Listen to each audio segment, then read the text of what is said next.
I mean, I'm a little nervous. You outside. Morning, JJ. Morning. Hey, morning, John. Morning, Steve. Hey. Terry. Hi.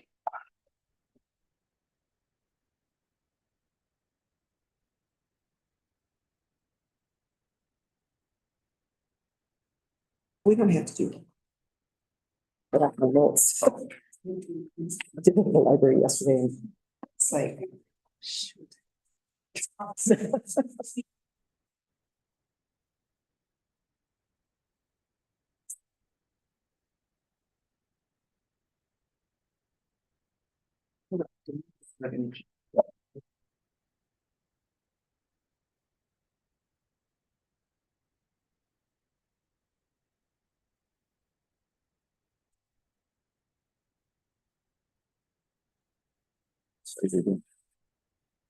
the only one I didn't shoot yet. Should still be on though. I know, it's always on, but I just haven't had time. No, at all. We can. Had some girl in the coma, but the pet house. Yes. Oh, no.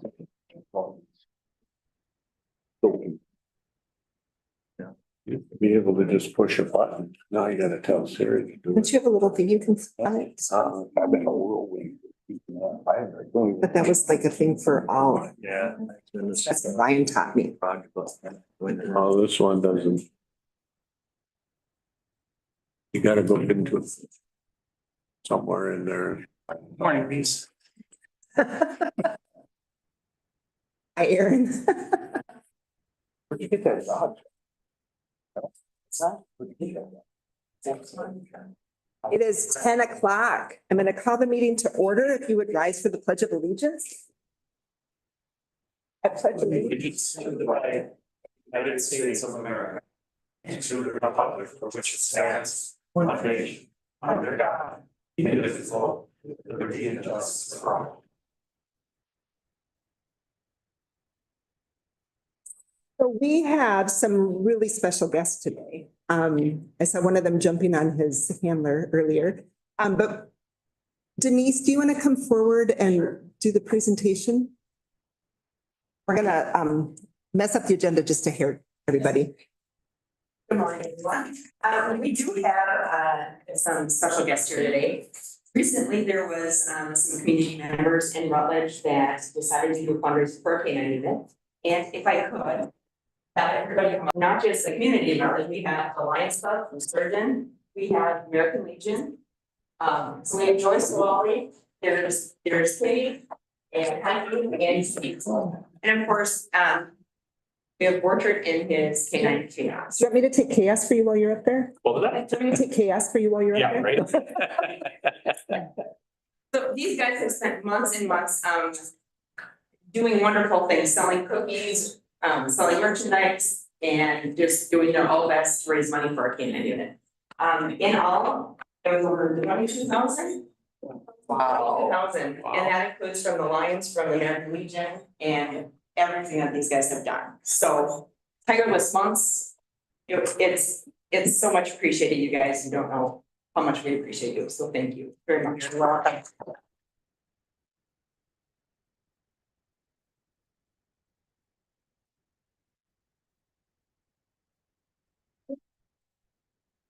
I think it's just a little bit, right? Yes.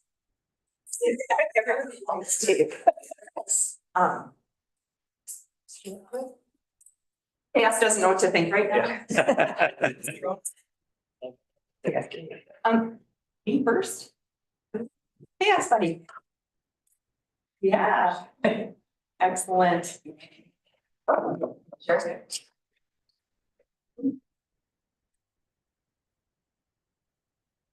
Couple more. All right.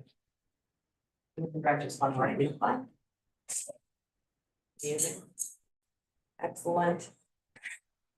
Thank you, guys. Thank you. You guys. You're welcome.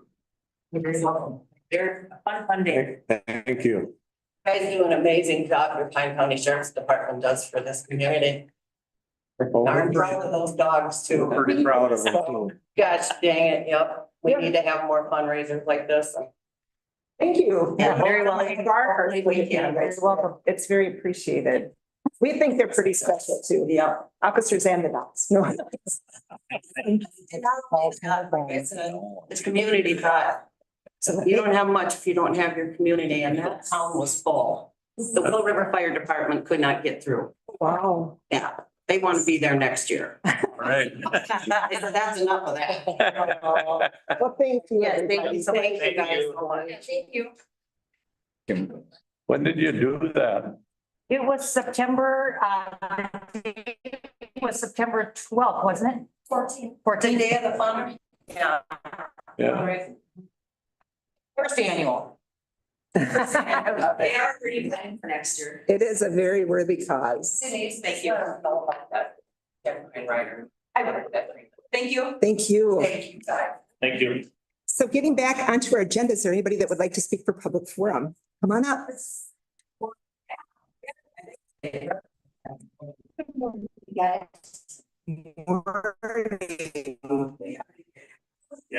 I know, thank you.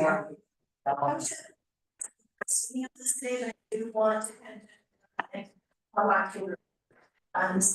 Yes, I wanted to talk about the structures and per municipal department of agriculture. Is yes, you can grow indoors as long as are registered at the station. Grow inside in any enclosed area, whether building, greenhouse or food house. Is considered indoor growing. And you must register in your growing space in the center of growing location, even if you're only starting seeds there. Growing, processing and storing them inside residential dwelling is not permitted. So this is true have. So I'm gonna train that, no ed, also has a note as far as zoning and land use, so this is coming from. This is the town, I believe this is what the zoning had used for its cultivation, industrial, commercial production. And any outdoor is considered agricultural. I believe that's exactly what our zone has put in the draft, and it's what we need to protect the community. As far as cultivations, they need to be in commercial industrial zone area, and this is what they're recommending. So we need to follow what the rules are recommending. I also have a note about marijuana insurance companies, how it is addictive, and that it is considered approved. I also have it from our federal government, from federal employees, how even if you live in a state, that this is not considered acceptable, you must stay drug free, even if you're a federal employee. Also have the search and seizures of how the federal government does seize property. This is still not a federal approved product. We had a meeting with I believe with some people that are big these grow houses. They do not have any bias towards growth. So brought up at the last meeting first was the fact that you cannot grow on city water, and that this is a problem, and that is totally incorrect. It is technically better because it's more controlled already coming out of the ground. So any wells that you get, you're gonna have bacteria, you're gonna have minerals, and that when it's already on the city water, these are already controlled. Yes, there is chlorine in those. We've already called our city to find out everything, but it's very easy to what they call dechlor.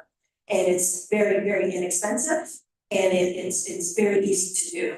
And that anything in the city area already has utilities, it has a sewer, that this is the best place to put this, tax base, security reasons, policing, not only in the country. I'm so sorry. Time's up. Patrice can have to take your place. No. I will turn on this, really, already sent the stuff out, but I think you're. Thank you. Thank you.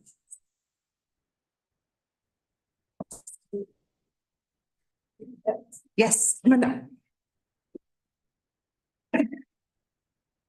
Petition here to the board of speed limit of County 51, 15 or East Frontage Road on the north side of Island Lake Road or Pine County 50 or North Shoreland Road to Twilight Lane, 1 mile in length. Feel that the speed on the road is extremely a safety hazard to the residents' survival. We feel the residents should be entitled to the same speed and safety that they receive along Sturgeon Lake, which on Pine County 46, which is 30. The road from the intersection of Pine County 46 and 51, 1.5 miles, has been changed to 30 miles an hour with fewer residents, less than 15, and with a longer setback on the road than it is on 51, where the change is to 50 miles an hour. For many of the residents, there's more than a greater of 35 people that live along that road. It makes no sense. Or that limits the speed to 35 miles an hour in a residential area. There was a speed study done during COVID in 2021 and the report generated in 2022. The study was done at certain times in which was irrelevant to what really takes place on the road.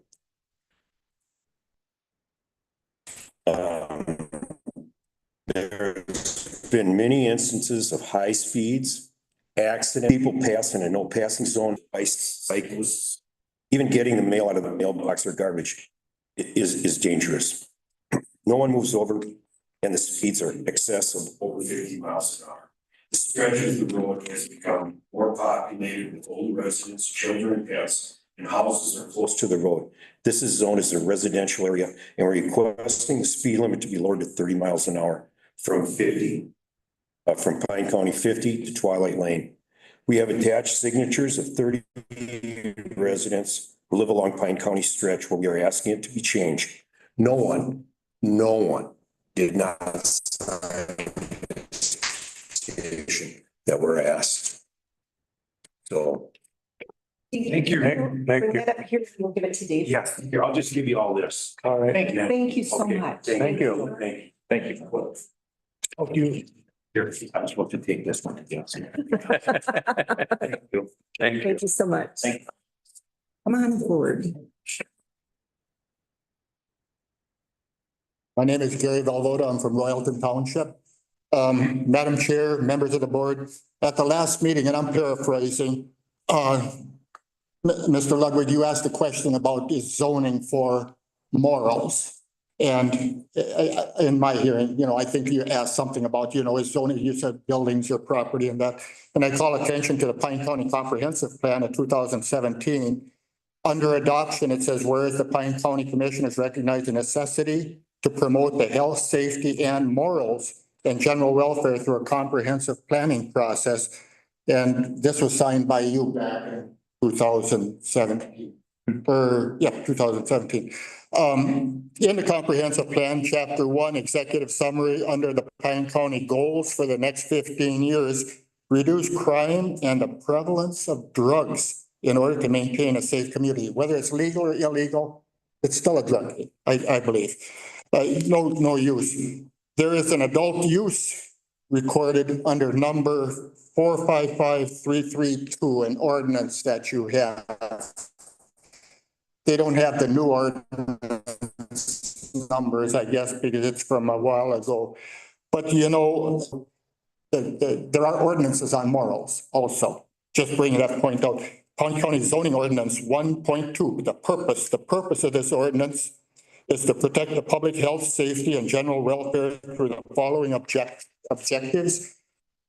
1.2.4, protect community appeal and property values from incompatible uses. We're in a residential area, it's going to impact. If it's in a commercial area, you don't have that impact as far as value with other businesses and commercial enterprises next to them as much as industrial park or wherever it would be.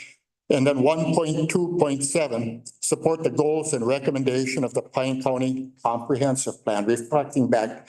And my question is, are these just fluffy words or just feel-good words, or do we actually go by them? And morals and that and such. We've got a zoning ordinance on adult use, but who would you rather meet down the road, a pervert or a pothead? I don't know. Maybe neither one. I don't want either one. But that's where I'm at. And I just, and I didn't want to draw you out on it, but you signed that saying that we are looking at morals and other things, you know, when we draw up the comprehensive plan. That's all I meant. You know. And that's all I have. Thank you, Gary. Anybody else like to? Gray from Royalton. I sent you guys an email suggesting a moratorium until January 1st, because you can do that. And obviously, we need it, just like every other county does. But before I left today, I was not planning on talking. This article came up and it was on KSTP last night. I didn't watch it. It says insider culture at New Minnesota Cannabis Agency led to several staff members calling it quits. So the OCM doesn't even know what they're doing. And KSTP on the 14th, so you should be able to look it up. But it said that more than half of their team quit during pivotal time this summer at the OCM, forcing medical marijuana patients to wait weeks for their medication. The insiders and working conditions at OCM as the agents took over the medical cannabis program and prepares to launch recreational sales next spring. We all loved our jobs. We wanted to stay, said Kim, who started in the medical cannabis program when the Minnesota Department of Health was in charge. The new state law moved the program and its employees from MDH to OCM over the summer. And this lady, I have no idea why they didn't just leave the medical cannabis program intact as it was. She tells 5 investigates that she was part of a team of 8 people that approved medical cannabis certifications. Up until last month, the state required patients to go through the certification process every year. As soon as the move to OCM took place, everything went downhill fast. They told us, hey, you're coming into our house, you're gonna play by our rules. The medical cannabis program had been up and running for quite a long time. It was working fine. We processed the applications within a day or two. Patrice. Yep. Time is up too. Thank you for that site. Yeah, look it up, it just showed up today, so I figured I was supposed to tell you. Thank you. Thank you. Anybody else want to speak? Public forum? See our revisions for the agenda? Madam Chair, members of the board, Dave Minke, County Administrator. There are several additions and changes to the agenda. So if we could add consent agenda item number 5, highlighted at the beginning of the meeting. If we could add consent agenda item number 7.1A. That's the new hire of probation senior agent. On your handout, it's a correction to the regular agenda item number 2CI. It should be acknowledge the resignation. In your packet says acknowledge the resolution. So just a typographical correction. On regular agenda item 3.1, if we could add consideration of dental plan for 2025. We did get bids from carriers and have a more attractive offer that we're recommending. And if we could add regular agenda item number 7.1, review of proposed separation agreement of a pending arbitration hearing. And as noted in your handout, you can choose to close that meeting if you wish, And if you do close the meeting, we do have Margaret Skelton, the county's labor attorney, will be joining via Zoom for that. On the audit and financial statements, the PowerPoint that Kelly will present. So Dave, on this, with this, I believe that we need to close that meeting. Should we just do that now or should we decide to do that later? Madam Chair, members of the board, you don't need to close the meeting. It's optional. If you want to close it, you can do it under the attorney-client privilege provision of the law. And it would be probably most appropriate to do it at that point in the meeting. Okay, thank you. We have a motion. Thanks, Matt. I'll second. Thanks, JJ. Are there any questions on any of the agenda? Not all those in favor say aye. Opposed? Motion carried. Approving the minutes for October 1st, the regular county board meeting and the summary, and then the October 8th special meeting. And the minutes for publication. It's Josh. We got a motion by Steve, a second by Josh. Are there any questions on those? Not all those. Minutes of the board and correspondence. We've got the zoning board minutes from August 22nd. I'll move. Matt, Second. thanks, Josh. Are there any questions on those minutes? Not all those in favor say aye. Aye. Opposed? Motion carried. Then we've got the consent agenda. Are there any questions on the consent agenda? I'll move that. Thanks, Steve. Got a motion by Steve, I'll second. second by Josh. Once again, are there any questions on the consent agenda? Not all those in favor say aye. Aye. Opposed? Motion carried. We are on the regular agenda. We've got the facility committee. Who would like to take that? Yeah. We go back to the minutes briefly. I just want to make sure something isn't missed here. We do that, Madam Chair? Yep, The personnel committee, when were we going to approve those minutes? that's coming up. That's the next thing on your agenda under regular. Okay, gotcha. All right. So back to facilities. All right, well, we met October 2nd. We discussed a couple things. The courthouse roof update, jail project discussion, and then we talked about power a little bit, snow removal contracts. I guess the big things is we decided to hold off on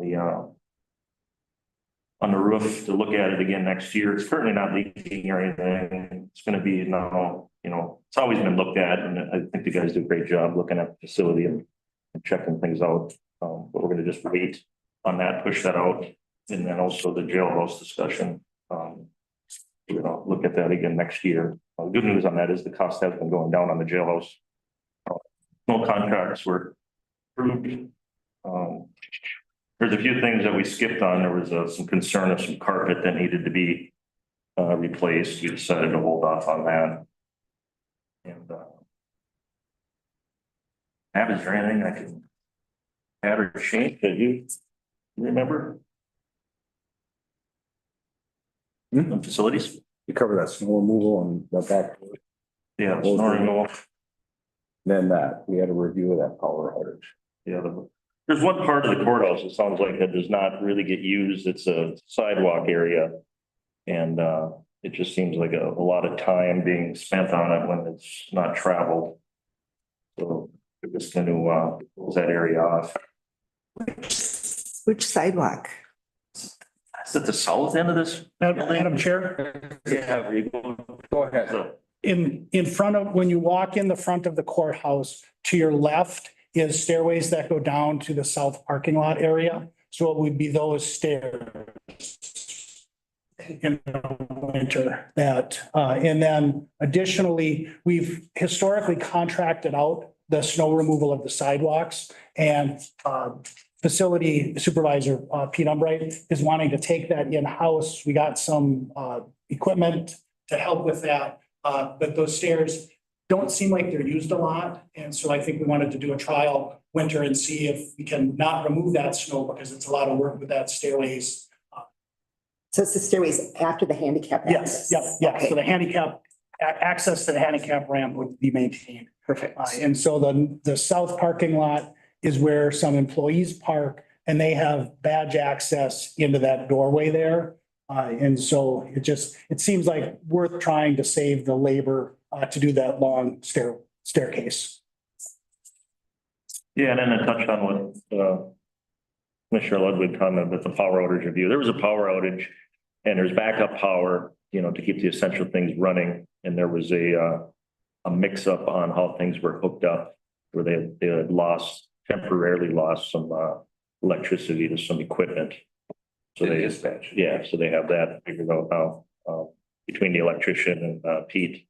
Sounds like they got a good handle on everything. Did you say it was to dispatch? Yeah, Wow, that could be. they don't have it wired to the backup, Okay, just because I think the dispatch for that whole part down there was an afterthought. Yeah, that was all gonna originally be jail, so it wasn't set up that way. So what they did it with an extension cord, like they just within a few minutes, it was less than 15, I think. But they're working on setting up a switch and a link that's gonna happen. okay, good. Are there any questions on the facility committee? We have a motion? I'll make a motion to, I'll move that. thanks, Matt. I'll second. Thanks, JJ. Got a motion by Matt, a second by JJ. Are there, once again, any questions? Madam Chair, just for clarity, there were 3 action items on the agenda that the motion was covering. Is that correct? It's just approve the minutes, I think. No, you've got 3 action items. Yeah, we put off. Review the replacement of the courthouse roof, delay the jail remodel project, and close the sidewalk steps on the south half. Is that your motion, Matt? I will move that. And that's your second, JJ? Yes. Perfect. All those in favor say aye. Aye. Opposed? Motion carried. Personnel committee. Can you take it? Yeah, Liz. All right, so we did meet on October 7th and we made the following recommendations. And the auditor treasurer, land resources, acknowledge the resignation of land resources manager Mike Gaynor, effective no later than December 23rd, 2024. Approve the backfill of the position, any subsequent vacancies that may occur due to internal promotion or lateral transfer. And approve the update of the land resources manager job description. And then in Health and Human Services, acknowledge resignation of public case aide Rebecca Mallory effective September 6, 2024, and approve the backfill of the position, any subsequent vacancies that may occur due to internal promotion or lateral transfer. Also in Health and Human Services, acknowledge the resignation of public health educator Haley Friedland effective January 9, 2025. And approve the backfill of a social worker position within the Children's Services Unit. Also on Health and Human Services, approve the revised Chemical Health Resource Coordinator job description. And then in the Sheriff's Office, the jail acknowledge the resignation, part-time court security officer Bill Shireman. Sorry, I butchered that. Effective September 24, 2024, and approve the backfill of the position, any subsequent vacancies that may occur due to internal promotion or lateral transfer. Also acknowledge a resignation of part-time probationary corrections officer Michael Glockskin, effective September 19th, 2024, and approve the backfill of the position, any subsequent vacancies that may occur due to internal promotion or lateral transfer. And also acknowledge a resignation of assistant jail administrator Heather Immel, effective October 1st, and approve the backfill of the position, any subsequent vacancies that may occur due to internal promotion or lateral transfer.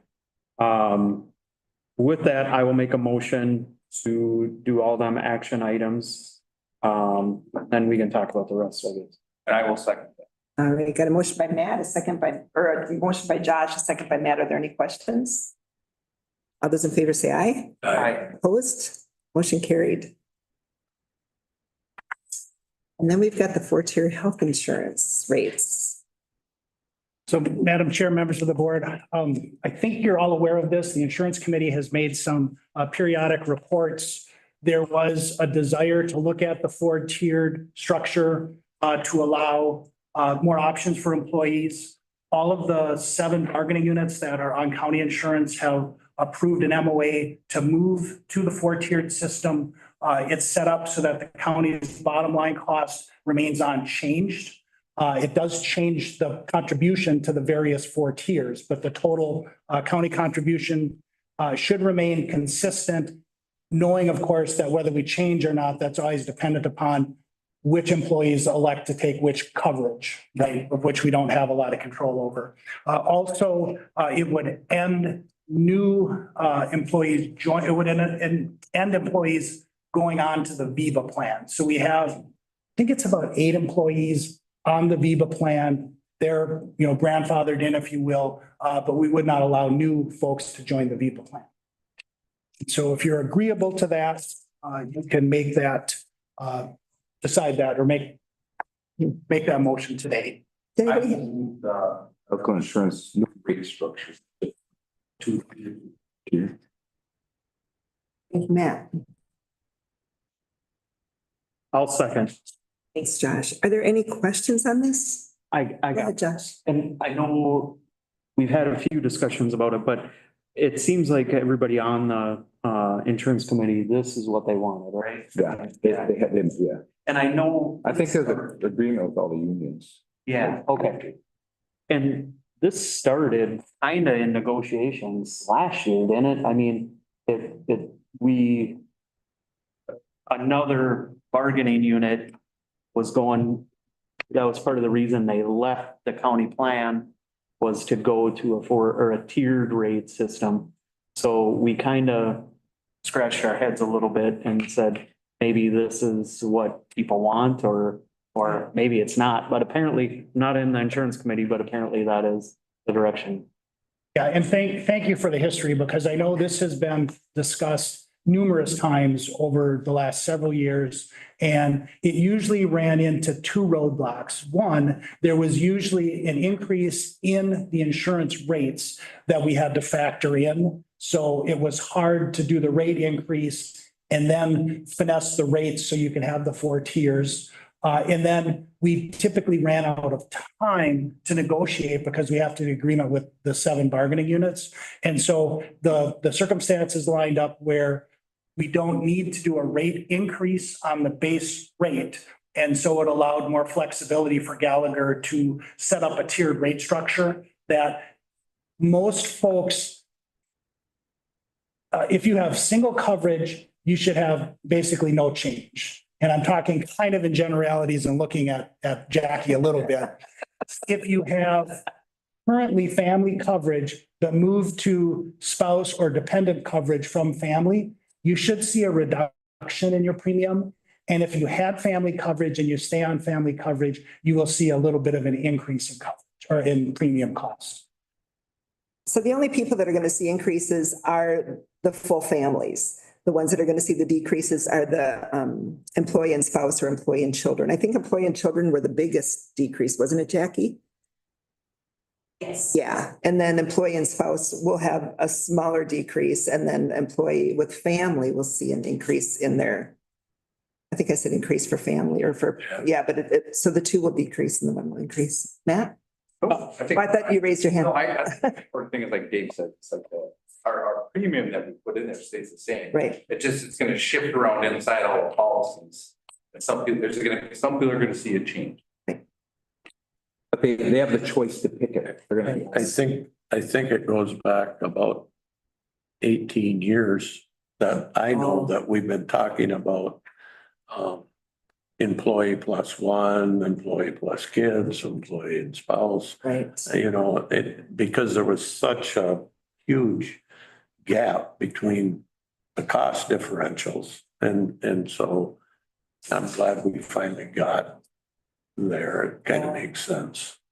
What was I gonna say? I just lost my train of thought. Other than, I appreciate all the work the health insurance committee did. I do, other than I'm a family person. So it will once again affect myself.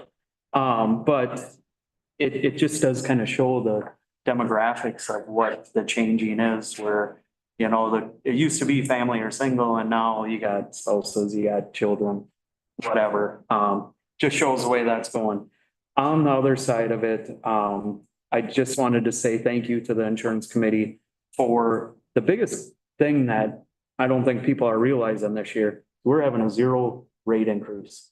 and still add into our reserves decently enough to get it stable. So, that just shows a lot of work that's been done with that committee, in the last couple of years when we went self-insured, and we're seeing some payoffs now. So we're in control of it, and it's going the right way. So thank you guys. Actually, I look at that as a huge blessing because that means our employees have been healthier, Yeah, right? I And think so, that's the important yeah, part. so just to know that our employees are taking care of themselves and that they're healthier is the bonus of all bonuses.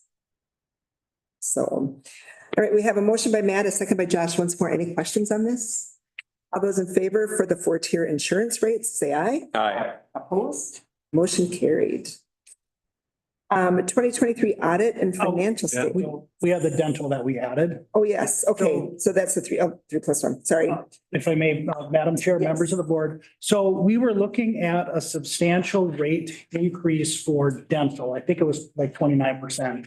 And so Gallagher marketed our dental plan, and dental insurance is optional and 100% at the expense of the employee. And so they got some competitive offers back. And so the best one came from Humana. It maintains the annual benefit maximum of $1,000, but then does actually decrease the cost of the premium to the employee. And so we're recommending going with the Humana $1,000 proposal. I'll move that. I'll second it. Okay, motion by Matt, second by Steve. Are there any questions on that? All those in favor say aye. Aye. Opposed? Motion carried. Thank you. Now we'll go to the 2023 audit and financial statements. And Kelly Schroeder should be online to do the presentation. Morning, Kelly. Good morning. How are you guys? Good, how are you? Great. So I am going to share my presentation here. It's not as easy when it's not my friend Ryan doing it.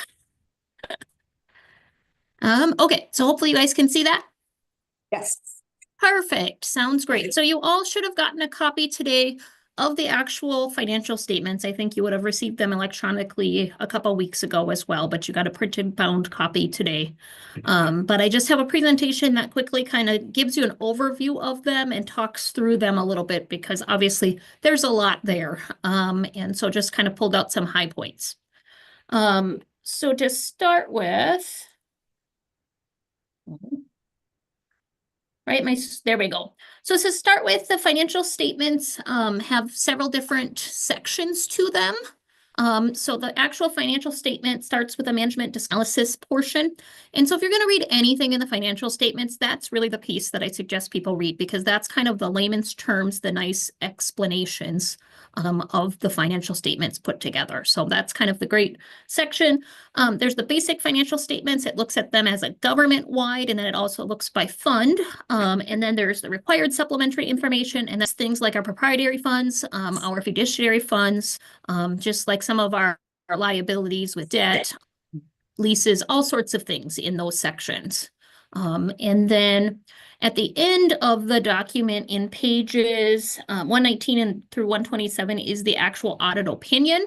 And we will talk through that here towards the end of my presentation as to what that all means and what it says. In the audit opinion, they break out the actual financial statements and then the federal awards because we receive more than $750,000 of federal funds. They have to do a specific audit of our federal funds. So it's kind of broken down into two portions. This is just a quick overview of where our revenues come from. And obviously the lower left is 2022 and the upper right is 2023. And it just shows where our revenues come from. And I always appreciate looking at the property tax piece. You'll notice in 2022, about 40% of our revenues came from property taxes. However, in 2023, that decreased to just 36% of our revenues came from property taxes. Meaning, while, yes, we did have a property tax levy increase, we found other revenues as well to help pay for some of those expenses. So that's always great to see. The next slide looks at our expenses and breaks them down by expense type. And so you'll see, we've got public safety. And my 2023 graph is in a little bit different order than on my 2022 graph. Unfortunately, it kind of bugged me. So my 2023 graph goes from largest to smallest, where the 2022 is just kind of all mixed together. But you can kind of, the categories are the same. So like if you look at public safety in 2022, that was 29% of our expenses. For example, in 2023, that was 27% of our expenses. Same with highways and streets, stayed exactly the same. Human services, stayed exactly the same. And you can kind of see how that all changes. You will note for 2023, economic development really bumped up from 1% in 2022 to 6% in 2023. And that is really just a function of those broadband grants that we received and the spending of those during 2023. So that's why you're seeing that really big jump, is because the broadband's put in the economic development category. And stop me if you guys have any questions as I'm talking here. Within the report on pages 73 to 75, we do have a budget to actuals that is shown. And I pulled it out by the major funds that we work through. So you look at the general fund, and it's interesting because you look at our budget expenditures were about $20.8 million, and our actual expenditures were $22.4 million. So you would at first see that and think, wow, we did really bad in 2022. However, there's a lot more to that story, and so some of it is told down at the bottom. For 2023, there was a new audit standard or a new financial reporting standard that we had to implement for our software contracts and our equipment leases. So like our big equipment lease mainly is like our copiers, and then our software contracts. It's amazing, and Ryan can attest to this, of how many of the computer programs we have like maintenance or software contracts that go with them. And so depending on the terms of those, we now had to list those as a liability or an expense on our financial statements. So in the general fund, it looks like we were almost $1.2 million overspent. However, 1.1 million of that is from those adjustments of looking at the future costs of those leases and our software contracts, and actually recognizing those expenses now. So once we take that out, the overage is not nearly what it looks like. The overage is about $33,400. But with that overage came an additional large amount of revenue. So sometimes throughout the year, we find out about grant programs that are available that we hadn't budgeted from, different things that come up. So yes, we spent $33,000 more in 2023 than we had planned for, but we also got over $2 million of additional revenue than we had planned for. So there's a lot more to the story than looking at that and saying, oh my, we were off course, because really we were more than on course. And as we go through the additional slides here, you'll see that.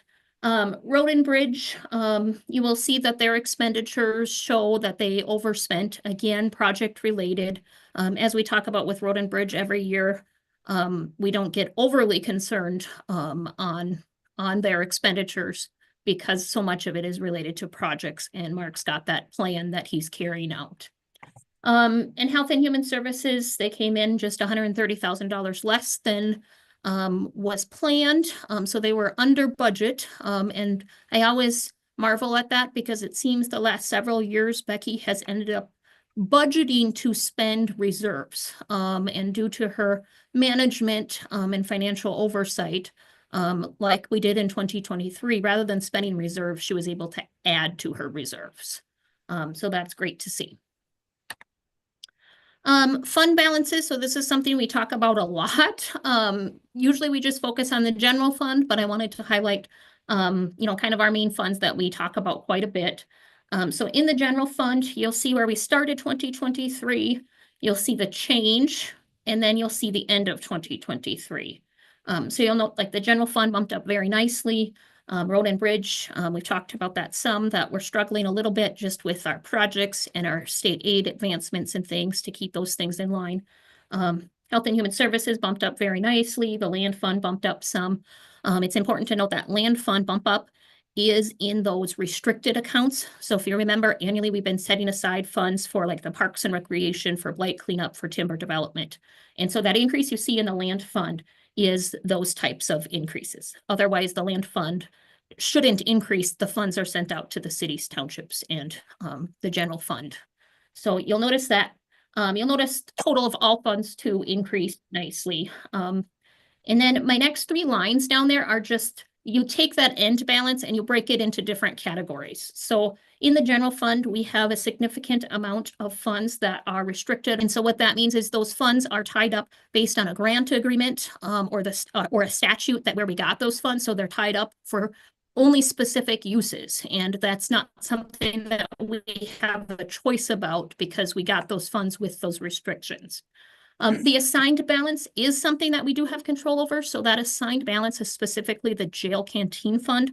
So I believe it was about, I think it was maybe 2020 or 2021, rather than when the jail through their canteen and communications previously, if there was excess revenue there, it just rolled into the general fund unassigned balance. Yet we know that expenses come up in the jail. All of a sudden we need to replace all the mattresses, or there's some kitchen equipment or something that breaks. So you all had decided back then to make specific things in the jail. So that's what that assigned $247,000 is. And then the unrestricted unassigned at the bottom there for the general fund, for example, at almost $6 million are those funds that can be used for anything. Road and bridge, we can kind of talk about that. You know, they've got a little bit that's restricted. Some of that, well, actually a lot of that is inventory, for example, of parts and things that they have in their shop. And then they're assigned, unassigned, unrestricted is just kind of that operating dollars that they have. Health and Human Services, again, she's got a little bit that's restricted or assigned. That's all kind of related back to the home visiting programs where we got those funds. And so they have to go back into home visiting programs. Otherwise, in Health and Human Services, the rest of their funds are considered assigned because they need to be used for Health and Human Services expenses. Again, land fund, you just see those dollars, the increase rolled into the restricted and committed loss. As we look through all of our funds, did increase about $2.2 million. And you'll notice at the bottom of these slides, I do note as you're looking through the financial statements, what pages you can get this information from, just so you can cross-reference it. I liked, so this is something that we talk a lot about during budget times because it was an issue in the past. So in the past, you'll notice that my chart starts at 2011, but you'll note that unrestricted fund balance and noting the percent of our expenditures in the general fund. So back in 2011, things were a bit grim in that we only had 5.9% in fund balance. And when you're at that point, from week to week, it's questionable. You know, every week, which 2011, it wasn't as high, but you know, today's payroll every 2 weeks is, or every month is about $600,000. So it gets a little sketchy when you have a very low fund balance like that. We've talked about this as well. The Office of the State Auditor recommends a fund balance like 35 to 50% or like 5 months of revenues is how they look at it. Thinking back to 2011, that wasn't feeling super attainable. So the county board then passed a resolution aiming for 20 to 35% of expenditures. And you know, we worked rather hard and we got there in 2015 and have kind of hovered around the same place since 2015. So you'll notice 2023, we were at 24.8% of our fund balance, unassigned fund balance would equal our expenditures. Cash and investments. So and this is just a snapshot at the end of the year, of course, at 12/31, where our cash and investments sat. So we have several different types of places we hold money. So the first is the MAGIC account. So that's the Minnesota Association of Governments Investing for Counties. That's really the account where like all of our state aids and a lot of our federal dollars roll into from the state of Minnesota. And that's a money market account. And so it's been inching the interest rates on that money market account. So on that money market account, it has been paying very well with the increases in interest rates. So it's been kind of nice because I've been able to just hold the funds there and have them do a lot of work for us with earning interest, and it's been nice. But we also want to look a little more long-term and think about funds that we don't necessarily need today for operating expenses for liquid cash. and lock them up in different investments so that we can keep getting those nice high interest rates, even though when interest rates start to dwindle, we still have them locked in. So with that, it's a little bit of a balancing act, but sometimes we do purchase certificates of deposit at various banks. So as of 12/31, we had about $4.8 million in certificates of deposit, almost $4 million in federal bonds. And then the deposits that it lists, about 2.5 million, that's really just like our operating checking account. And then of course our change funds, which is just our petty cash that we have here at the courthouse to make change with. So total on 12/31 of 2023, we had a total balance of cash of $22.6 million. Most of which again was sitting in that magic account just because it was between January through the end of March. We have very little revenues that come in, but yet we have bond payments that are due and a lot of full contracts. Like Ryan's got a lot of his software contracts that he pays for in January that are for the whole year. So we do need a lot of liquid cash at the beginning of the year because there's very little revenues coming in, but yet we have some big. Gives you a copy of what our interest earnings have been historically. And so that 2023 number is super great to look at. You know, I don't want to say it was easy, but it really was because interest rates just in that magic account and make well over 5% on it month to month. And you know, again, you do that kind of dance of how much money do I need liquid? Can I lock up some more? A month ago or so, we had the Fed made an interest rate cut. And so now some of those interest rates we can see are starting to dwindle. Like the Magic Fund was well over 5%, and now it's like at 4.8 from 2019 till 2022. It was under 1% a lot. Our debt, which we talk about quite a bit. A lot of this we talk about quite a bit, but of course, I show our 3 bonds that we have, the jail bond, the capital improvement program center, and then our 2020 courthouse bond. And just to kind of clear up any confusion on those years, like the jail bond and the courthouse bonds, those were refunded bonds. So obviously we didn't like start pieces that we took advantage of in those years and refinanced them or refunded them. And so you can see, I always like the very far right column, the payoff year, because it's feeling a little bit more. And you can kind of see at the bottom of the slide as well, how the way that our bonds are structured is that our payment is pretty level every single year. So it kind of hovers around that $2.4 million for our principal and interest payments a year. And that is how the bonds are structured all the way up to their payoffs. So on to the actual audit part. And so this is really just the big overview page. And so it notes that on our financial statements, we received an unmodified opinion, which we'll talk about on the next slide, what that means. It did note on our internal controller for financial reporting that we had a material through those when we talk about the findings of the audit. And then for the federal awards, because again, we have a single audit because we received so much over $750,000 of federal funds. They look at our federal awards separately. So you'll notice they did not note a material weakness in our federal awards, but they did notice a significant deficiency. And really the significant deficiency in our federal awards is tied back to the financial statements as well. And we'll talk over the details of what happened with those things. But overall, our audit opinion on our federal programs was also unmodified. So I'll just advance quickly to the next slide, which kind of talks about those audit opinions. And the best of them all, the most that you want is that unmodified opinion, the green one. And so we are pleased to say that we did receive an unmodified opinion on our financial statements and our federal awards that we had, which we will talk through next. So on to the findings. So the first finding, which was a material weakness, there were 3 items that contributed to this. 2 of them were in the Road and Bridge Fund. The 2 in the Road and Bridge Fund were, the first one was that during our accrual period, so January through March, of course, we're receiving funds and we are spending funds that were really for the previous year's expenditures. So during that time period, you know, our accountants, they do their best at catching those expenses and getting them flagged of, you know, during 2024, this was a 2023 expense or revenue. However, we also always do an annual review of that and make sure all of those things are caught.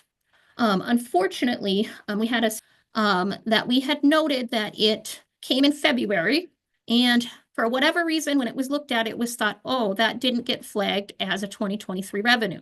So when that happens, we have to go in and make a journal entry or like an adjustment to our financials to make sure we're reflecting that, you know, we got funds in 24, but they were actually for 23. So we went in and did that, which shows we had money that we had a receivable money that we got later, but it needed to be attributed back.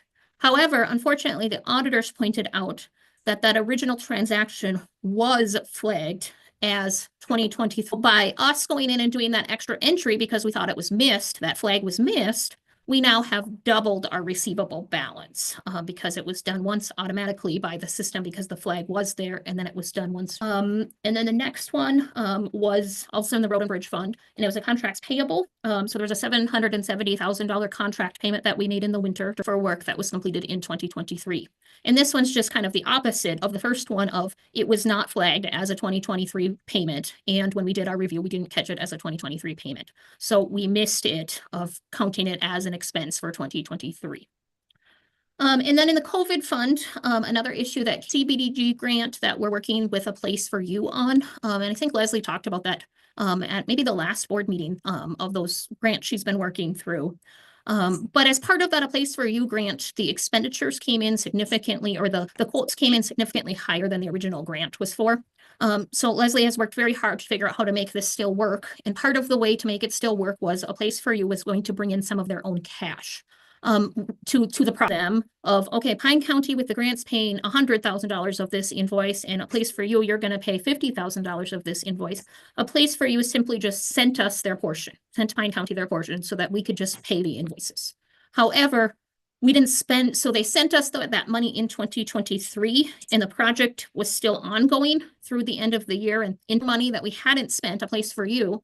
And so really we should have recorded those funds as unearned revenue. So it was revenues we got, but yet we didn't have an expenditure for. Came up. And so all three of these things, unfortunately, do lead to a material weakness in that the numbers we originally reported to the state auditor were wrong. And so, I mean, I can't sugarcoat that any differently in that they truly were wrong. We're very thankful for the state auditors for looking over it. As part of the audit, then we have to put together a corrective action plan. So we have addressed all three of these already. In that working much closer with the highway department on those receivables and those expenditures during that. For you funds, we've already made that corrective change within our financial system so that it will just roll forward into 2024, correct? Are there any questions on that? All right, I'm going to move on to the second finding. And the second finding is a little frustrating to me. I guess, well, the third finding is the most frustrating, but the second one, so this was their significant deficiency finding. And so all that means is the numbers were correct. However, the procedures potentially were not followed. So every year within our financial our processes, and we take them year to year and just make updates. So, all of our financial processes have to be documented step by step of what we do. And literally the state auditors then take our step-by-step directions that we told them we do and go through them. And this is one of those things that they went through and said, wait, it says you're doing that, but you're not actually. So again, every single month we have to make journal entries to make corrections. So for example, like we have it truly some of their wages should go to a certain grant. So then we do a journal entry at the end of the month to move those wages over because our payroll system can't like change every month of, well, this month 12 hours should go, charge it to one account. And then at the end of the month, we'd fix it based on the employee's time records. And so within our step-by-step processes, there was a step in there that said the journal entries that the health and me. And we did that pre-COVID, but then COVID happened, says that we just never brought back pre-COVID because it just is much easier not to do it. But since that was documented in our process and we weren't doing it, it did come up as a finding. Again, that was not followed. So we've re-implemented those journal entry reviews effective like immediately as soon as they brought this up. And so we do them electronically now. Previously, they were always printed out and put in my inbox before COVID. And now we are just doing them electronically and that will work just fine. So that's been addressed as well. And then the last finding is a requirement of federal funds is when you pay a vendor, according to a certain federal regulation over a certain dollar amount, you have to check to make sure that that vendor is. And we had this exact same finding in 2021. And in 2021, we got it, and I 100% agreed with it, understood it, because that was just a piece of doing that suspension and debarment check that we didn't know about with the ARPA and the CARES Act funds. And so it was just one of those things that it's like, well, it's an audit finding, it's a learning moment, we'll take it and move on. However, the reason that I find this one frustrating is that they looked at invoices that we paid in 2023 and said, well, did you do the suspension and debarment check before you entered into the contracts with these companies or decided to purchase this stuff from these companies? And my answer was no, because we entered into those contracts in 2022 prior to getting our 2021 audit finding. And they didn't like that answer.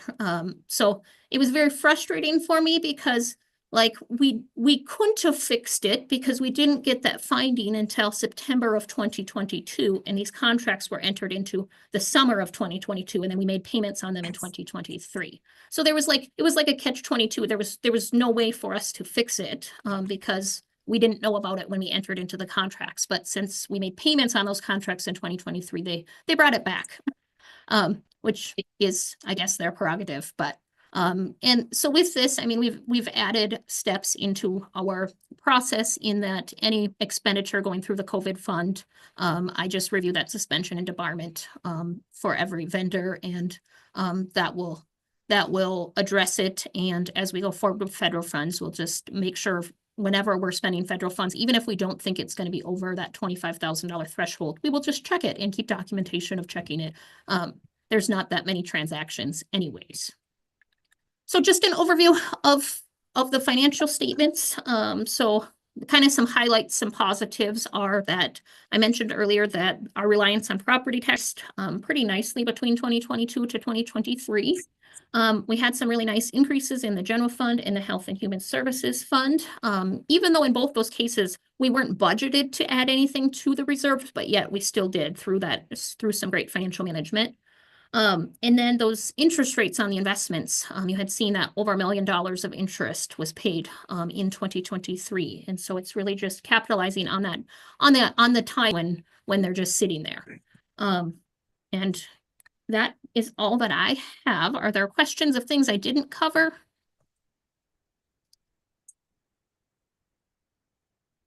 Not seeing any, Kelly. I thought you did a great job explaining it. Yes. Yes. So Madam Chair, you could do a motion to accept the audit if you're satisfied. Yep. Is there a motion to accept the audit, Steve? I'll move that. I'll second. Josh. Motion by Steve and a second by Josh to accept the audit. Are there any questions? Once again, all those in favor say aye. Aye. Opposed? Motion carried. Thank you, Kelly. Thanks, Kelly. Thank you. Now we have Dave with the third quarter. Madam Chair, members of the board, we were talking about a year ago now. Now we're just going to talk about the last 9 months. And at this point, at the end of September, the county budget looks really pretty good. And Kelly noted, good fiscal management a number of times in her audit presentation. And I think this, year to date represents that as well. So chart 1 just shows expenditure and revenue by major fund. Every expenditure for the funds are below 75%. And if you look at the total and scratch your head, you go, well, those expenditures below 75% seem like they're adding up to over 75% at that 81%. And the total overall just captures some non-budgeted expenditures that are approved. And so things like there's a couple $1 million of ARPA expenditures that you approved that aren't in the 2024 budget. So there's no concern there. Next slide, chart number 2 just shows the revenue in select departments of the general fund through September 30th. Those are the lines or the bars. The line is the average of the previous 4 years. And so most places look like they're tracking pretty consistently year to year. You'll see the sheriff, there's a gap between the average and the current year. The first week in October, we got a $400 payment for state aid for the sheriff's state aid. So that's just a timing issue. If that would have hit a week before, that would have bumped up the bar. And then probation is a little bit funky with how there was additional aid for probation that was funded through the legislature that was actually paid in 2023. So the 2024 amount is not reflecting that previous year payment. The third chart looks at expenditures in departments of the general fund. The bars are 2024, and then the line is the 5-year average. And you can see everything is pretty consistent. The IT recorder and planning and zoning are above 75%. Those aren't really concerns in the recorder, for example. That's the spending of the compliance and technology fund. So it doesn't impact operating budget. The planning and zoning, these expenditures are the septic grants that come to you for approval, and that those amounts just are outside of the budget. And then what was the third one? Oh, the IT is above 75%, but that's still reflective of much of their expenditures are done early in the year for contracts, et cetera. So there's no concerns on the expenditures. And then chart number 4 just shows health and human services by its major divisions. And everything there looks really pretty good. Kelly highlighted how the HHS fund balance is very healthy. Our revenue recapture has been very good.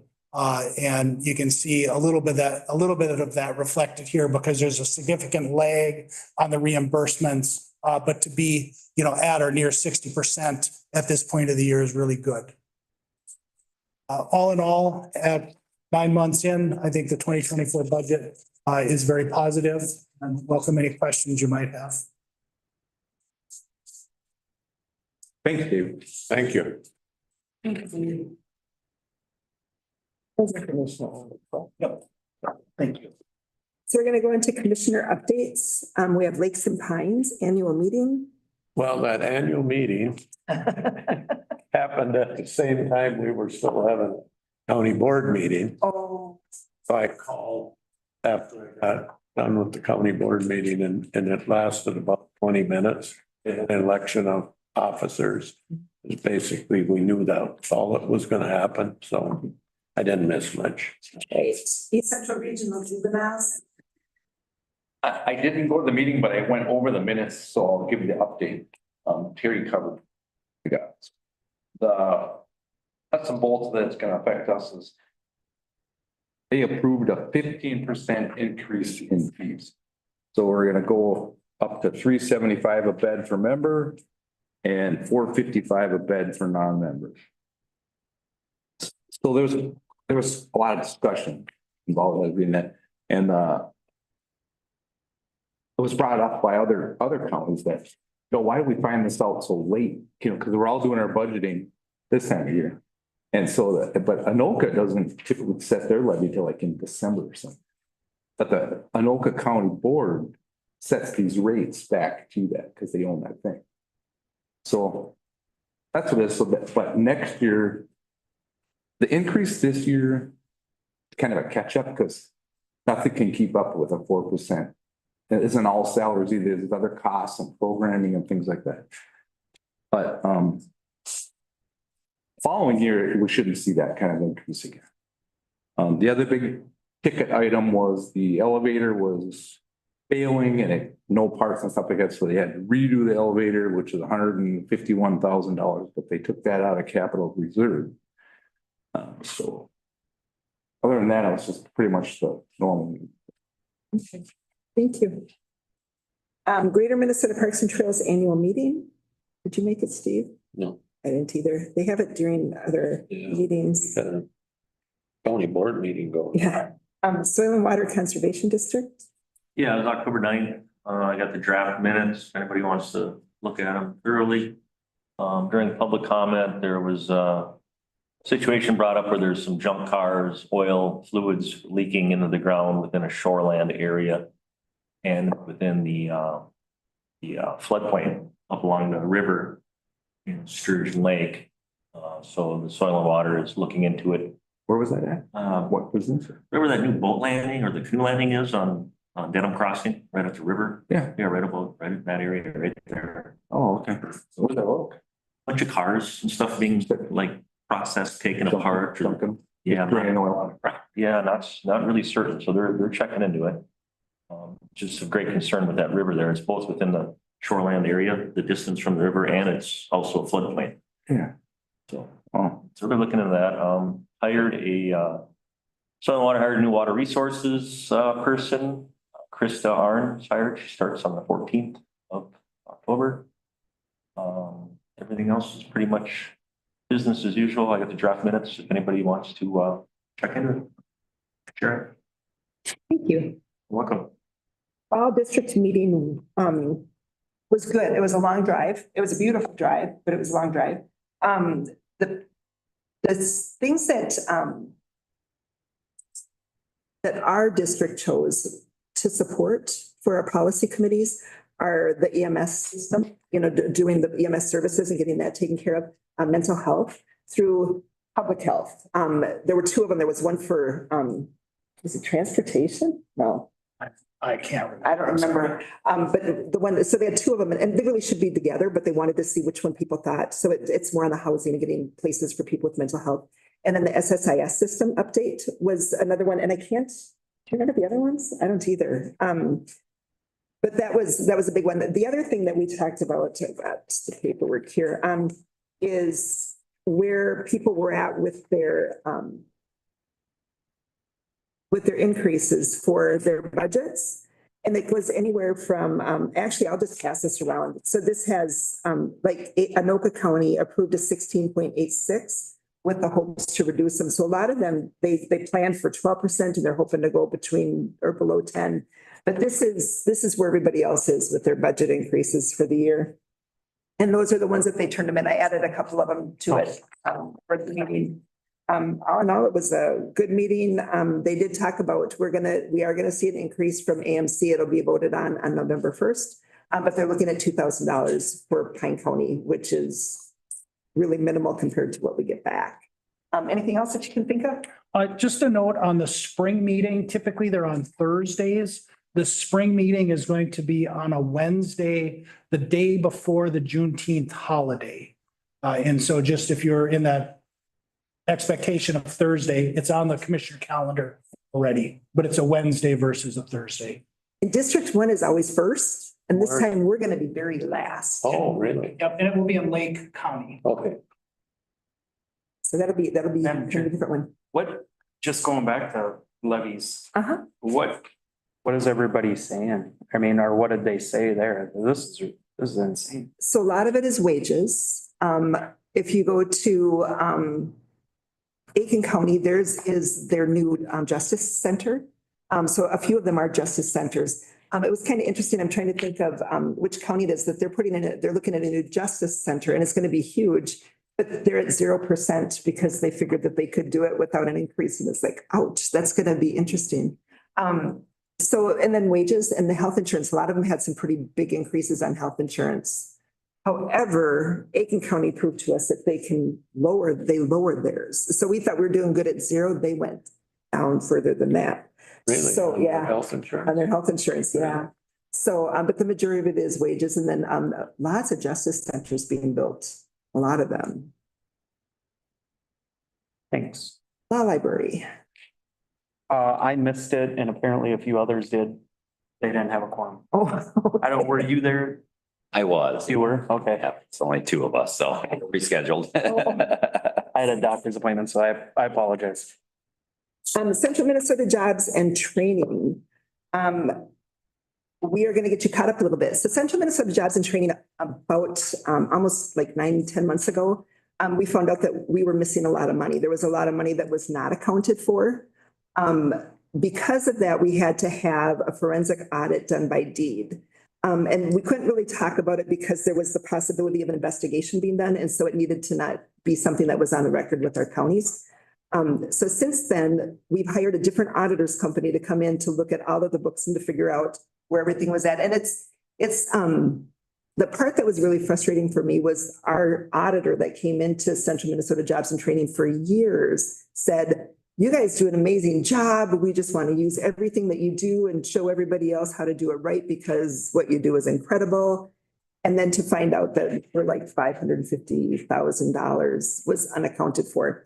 And that's close to the amount. It's not the exact amount. So anyways, we brought in a new auditor. What happened was the person that was the treasurer at that time was taking the money from the grants and putting it into the wrong, she put it into a fund, but then they pay out of the wrong fund or it was just fund mismanagement, but the money is there. There's no embezzlement. There's no anything else that's been found other than the fact that it was just not put into the appropriate places. So that's kind of the update on where Central Minnesota Jobs and Training, and the deed should have the forensic audit done. We were hoping to have it by now, but they're hoping now that we'll have it within the next couple of weeks. And Dina is the new administrative director, and she will be here. She'll be setting up a meeting to come in to talk to us about what all they've been doing. But she's doing an amazing job. And the staff is just very, they're working so hard to get things set straight so that there are no issues going forward. It is causing issues with the grants because we haven't been able to complete our audit because the person that does the audit aren't willing to do anything until the forensic audit is done. And so we're hiring a new auditor company to come in and to take care of that. But in the meantime, it is causing issues with us being able to get the grants that we need to do. So we're hoping to have that finalized soon. I think that was the big thing. They've got the laptop agreement where they purchase 1/3 every year. So they're looking at doing 17 new laptops this year.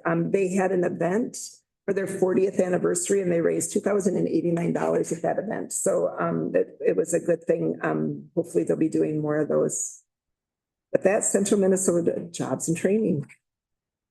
AMC Board of Directors meeting was actually, they're going to have that on November 1st. They wanted to wait until all of the district meetings had met. And so that did not happen. That will be happening on November 1st. East Central Solid Waste Commission. We had a lot of stuff. One is just because it's interesting to me, they're building this new cell and it's a construction project. And they're putting in this, they got the clay liner all in.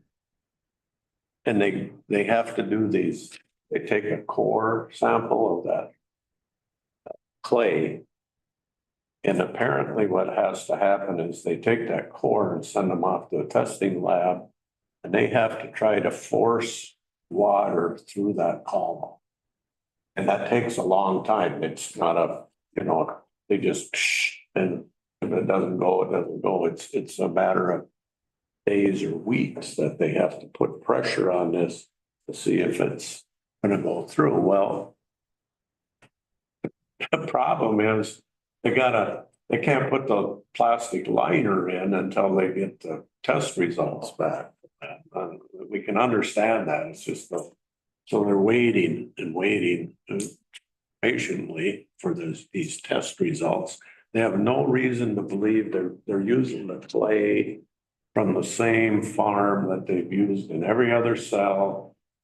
The same engineering firm has been there and done the compaction test, says they're doing it. So they don't think there's an issue, but until they get those test results, they can't proceed. In the meantime, they got this vault. It looks like an elevator shaft. And that is the place where all the leachate is going to collect. And as they've been building this thing, some of the workers are going, there's some cracks in this thing. Don't look right. So they're taking pictures and sending them. The engineers are looking at it and they're sending it back. Finally, last week, the manufacturer of that vault, I'll call it, says, that's not right. We got to replace that thing.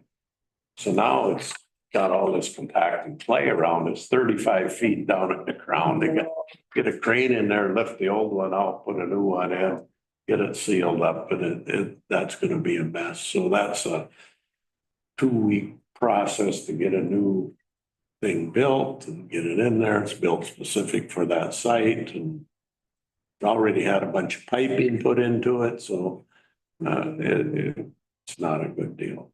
On the positive side, we received a grant from the Pollution Control Agency for a building at our Cambridge location because we have contracted with a nonprofit organization to pull stuff out of the garbage as private individuals come and back their pickup up to dump it in.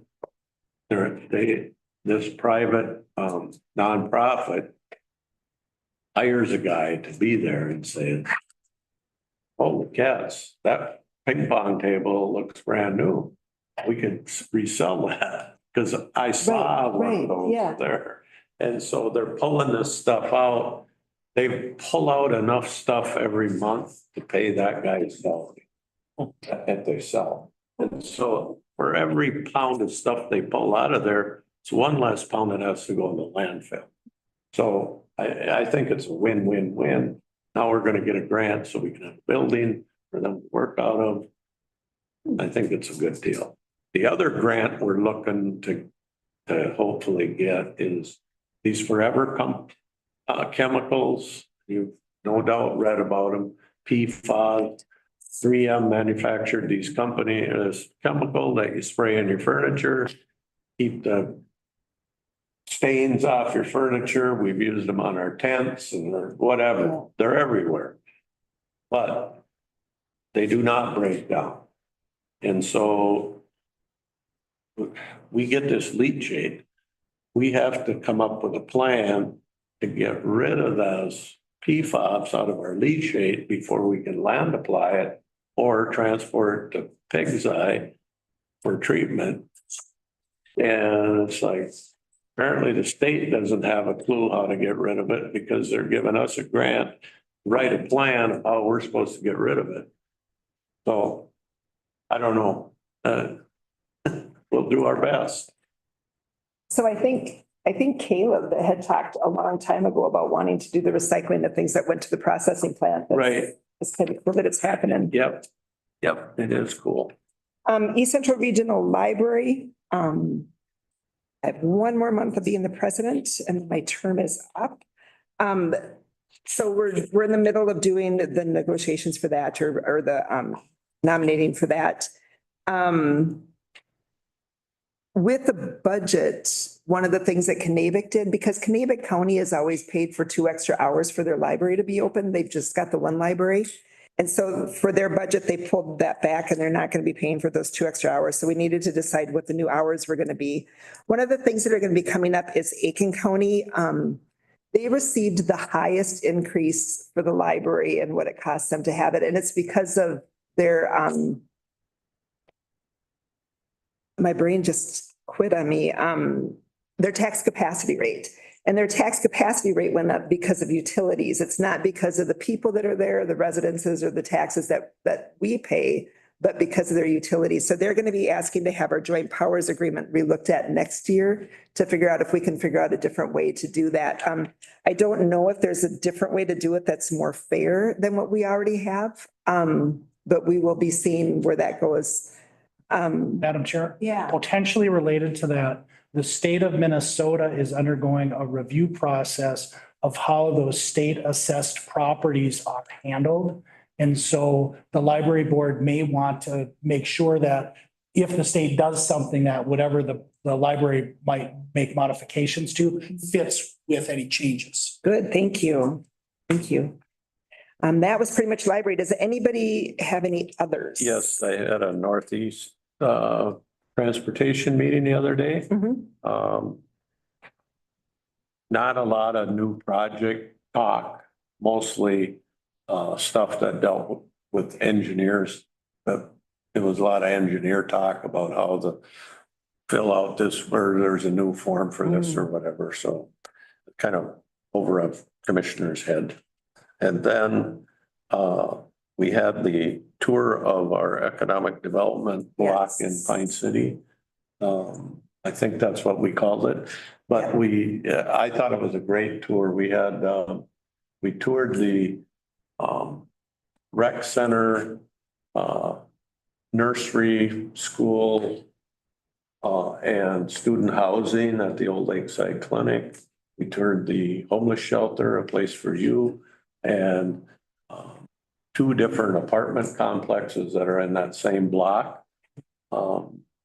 And I think that whole development of all of that stuff leads right back to our economic development director, Leslie.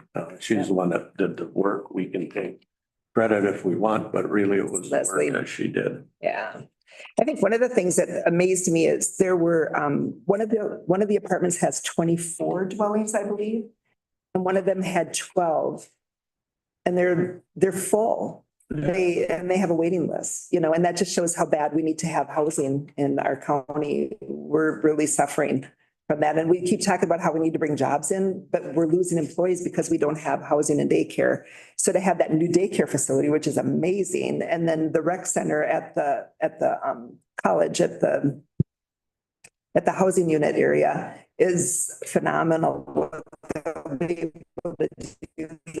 can go there and play video games and just whatever. It's amazing. And their housing is pretty cool too. It's nice. Yeah. Josh? And to think, a lot of that property we toured, not the rec center or that, well, that as well was I mean, it was condemned. Right. It was where that big apartment complex is was foreclosed. It was foreclosed, and then they had to abate a bunch of hazardous materials. And technically, the rec center and all that, nothing was going on there. That was gonna turn into the same, all within, what, a half a block of each other, or block? And that wouldn't be done, it wouldn't have been done without some government stuff getting in there and getting this straightened out. Now, most of it's private owned, well, actually it all is. Yeah, and you turn down there's a little more work that could be done around there when we're walking, but it's a nice area, really nice area. So, and the city, I think, is working on trying to get that access for the lake open. I think again, so. which is right there, which would just be another benefit to that area. I don't know. But it wouldn't have happened without actually Leslie was part of that back when she worked at the city as well. I think she's been a major player in all of it. And Yeah, she is a go-getter. She's anybody else have any others? I just have a question. Yes. I missed the tour of the building and you kind of went, what about that? How'd that go? Yeah, that's what we're talking about. I missed that. Yeah, it went well. It's amazing. What they've done is absolutely amazing. Students also. Yeah, and that's what I didn't. so the one was, it's 3 different complexes and each one has 4 houses in it. And then Cole Newman built a 24-unit apartment on the other side of that. So Kevin gave us a tour of the inside. Got it. So, yeah. I missed it, sorry. Yeah, nope, you're fine. well, and then the homeless shelter too. The homeless shelter. Amazing. Holy cow, they've done a lot of work on that. That's really nice. Yeah. It's a good job. Then the tie-in with Leslie and like Josh had said with the the blight and the abatement and the issues. You guys went up and met in Finlayson because there's like a building there. I know they've been working on also. And is there any hope at all that might be in the running for the same kind of rehabilitation and help? I know I've been talking with their mayor and people up there, but it's also in rough shape. I guess not to compare to what you guys started with on the Pine City end. It was a little better. It is in very rough shape. It has some challenges. I think the meeting was productive. The city seems willing to be a partner in the process. Greg Beck, the forester, land commissioner, has done some work trying to figure out how to start the abatement of some of the asbestos, and there might be a well on the property. And so I know there's a little bit of movement, and I just haven't followed up recently. But I can do that. Oh, great. Yeah, let me know, please. What building is that? It's the old creamery next. Oh, to yeah, the, yeah, I know where that. Yeah, right next to the Yeah. hardware store. Yep, Great location. yep. Yeah, it is. Yep. One of them is we are starting a new grant for restorative justice in Pine County, which is going to be really awesome. So one of the things that they're talking about is we may be getting a new employee down the road if the grant is accepted. That will be able to take the youth out to help them restore what the bad choices that they made, right? And so it may be community service projects or some other things, but it's an amazing committee of like Donnie Zeman, the mayor from Hinckley is on there. County employees, there's other just public servants from throughout the county. So it's going to be a good group of people. I went to the SCRED meeting and I went to support Devin from probation because he was given an award for his Yeti project, which is incredible. Just the work that he does with the kids before they go into truancy court to see if he can help them so that they don't have to have the actual court experience, but to see if they can get stuff on track before then. So it's good to be able to be there to celebrate Devon. We had AMC had another tribal leaders meeting with county commissioners, and there were just a handful of counties that are invited to be part of that. And then it was almost all of the health. So one of the things that we found out are some of the counties are holding services, and I don't know, they feel like some of the counties are holding services from them. So for instance, medical assistance, that people who are blind or disabled aren't able to get the medical assistance that they need. The question is, did they fill out the paperwork to get medical assistance when it needed to be redone? Because with COVID, everything was so different. And now it's getting back to you have to fill out your applications.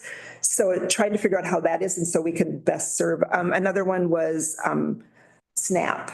You know, one county was saying that they weren't going to give tribal members SNAP. And so just trying to figure out if that's the full story or part of the story, you know, because we all hear a part of the story. We need to make sure that it's all true.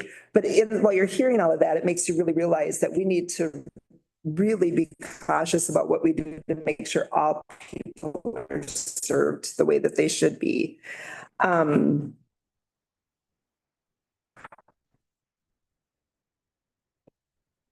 Yeah, that was the majority of that, just visiting with them and talking. One of them said that they needed to have a mentorship program. Because they got people coming out of jail or whatever that need to, I don't know how we can help them with that because they're not going to want me to do, in fact, I said that to the guy, it was Bruce from Fond du Lac, and I said, you're not going to want me to be your mentor for your people because I'm not tribal, you know, so trying to figure out how we can help them to help themselves to get those people into place to do that. November 1st, we are doing a presentation on family resource centers with the state and tribal committee that I'm on. And it's going to be good. We're going to have Sam and Kayla from Pine County are going to go down with me. And Kayla's the one that has set up our family resource centers. And Becky's got numbers that I'm really excited to see on how our out-of-home placement has been reduced since we put family resource centers into play. So it's going to be, they're looking at putting them on reservations and just trying to work with them on what it will look like and how that will help. So we had a pre-meeting to plan with the other committees or the other counties that are going to be involved with that. And then we had a rural action caucus meeting, which is through NACO. And one of the things that I had gotten from Paul Raymond was he was on the Township Association and they met and they're saying they're trying to get a resolution passed or take it to the state where we need to have cell phone service in a lot of our rural areas because there is none. And I think we've all dealt with that when we've been traveling around our county. The Rural Action Caucus actually has a resolution that the National Counties Association is taking hopefully next year to Congress to get 5G cell service to everybody that's unserved. And then after we get everybody served, then they're going to start raising it up and we'll get everybody that has 4G now to get to 5G. One of the things that makes me leery about that is they put out the same thing that they did with broadband where it's the application process. We all know how that worked. You had one company that did it all and they couldn't do any of it. So hopefully they're going to put more planning into this one on who they're going to be able to take applications from and get that taken care of. But that's one of the big things that are being worked on with that is the cell service. And that's it. One more. Okay, one more. No, any more others? Okay, so we have the settlement offer. I would like to go into closed session for that. Is there anybody that has a different opinion on that? So Josh, can we have a motion? I see your head shaking. Do you want a statute or something, or do you want? Yeah, and the motion will be to close the meeting as provided by Minnesota Statute 13D.05 subdivision 3B, attorney-client privilege to review proposed separation agreement to settle an arbitration with AFSCME Council 65 in Pine County. So moved. Have a second? Okay, motion by Josh, second by Steve. Are there any questions on this? All those in favor say aye. Aye. Opposed? Motion carried. We have a conference room out the door and to the right. If we want to move to that after, if you want to take a 5-minute break. Sounds good. Resettle.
Yeah, I would just reconvene the open portion of the meeting. All right, yeah. It's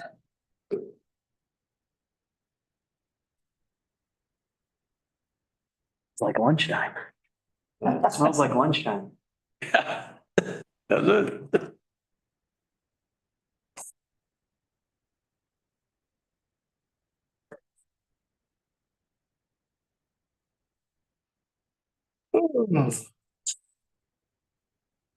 All right, we're gonna reconvene this meeting.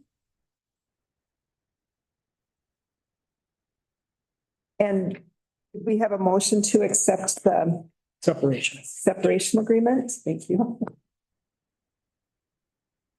Matt, were you gonna make a motion? Yeah, I'm just trying to figure out, how do we refer it? Separation agreement. Yeah, if the motion were to approve the separation agreement and authorize the county administrator to sign. Yeah, okay, I will make that motion. Thanks, Matt. Thanks, Josh. So we have a motion by Matt, a second by Josh to settle this arbitration settlement. Are there any other questions on this? All those in favor say aye. Aye. Opposed? Motion carried. And since there's no further